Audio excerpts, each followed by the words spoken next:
নিম গাছ একটি ঔষধি গাছ, যার ডাল, পাতা, রস সবই কাজে লাগে। ভাইরাস ও ব্যাকটেরিয়া নাশক হিসেবে নিম খুবই কার্যকর, আর রোগ প্রতিরোধ ক্ষমতা বাড়াতেও এর জুড়ি মেলা ভার। আজকের দেহঘড়ি অনুষ্ঠানে জানাবো নিম পাতার নানা উপকারের কথা। বহুদিন ধরে রূপচর্চায় নিমের ব্যবহার হয়ে আসছে। ত্বকের দাগ দূর করতে নিম খুব ভালো কাজ করে। এছাড়া এটি ত্বকে ময়শ্চারাইজার হিসেবেও কাজ করে। ব্রণ দূর করতে নিম পাতা বেটে লাগাতে পারেন। মাথার ত্বকে অনেকেরই চুলকানি ভাব হয়। নিম পাতার রস মাথায় নিয়মিত লাগালে এই চুলকানি কমে।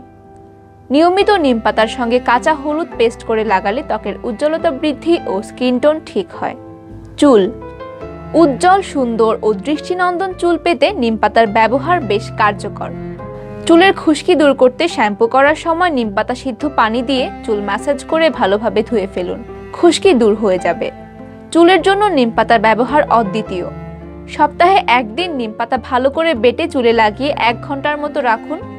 এবার 1 ঘন্টা পর ভালো করে ধুয়ে ফেলুন। দেখবেন চুল পড়া কমার সঙ্গে সঙ্গে চুল নরম ও কোমল হবে। কৃমিনাশক পেটে কৃমি হলে শিশুরা রোগা হয়ে যায়, পেট বড় হয়, চেহারা ফ্যাকাশে হয়ে যায়। বাচ্চাদের পেটের কৃমি নির্মূল করতে নিমের পাতার জুড়ি নেই। দাঁতের রোগ, দাঁতের সুস্থতায় নিমের ডাল দিয়ে মেসওয়াক করার প্রচলন রয়েছে সেই প্রাচীনকাল থেকেই। নিমের পাতা ও ছালের গুঁড়া কিংবা নিমের ডাল দিয়ে নিয়মিত দাঁত মাজলে দাঁত হবে মজবুত, রক্ষা পাবেন দন্তরোগ থেকেও।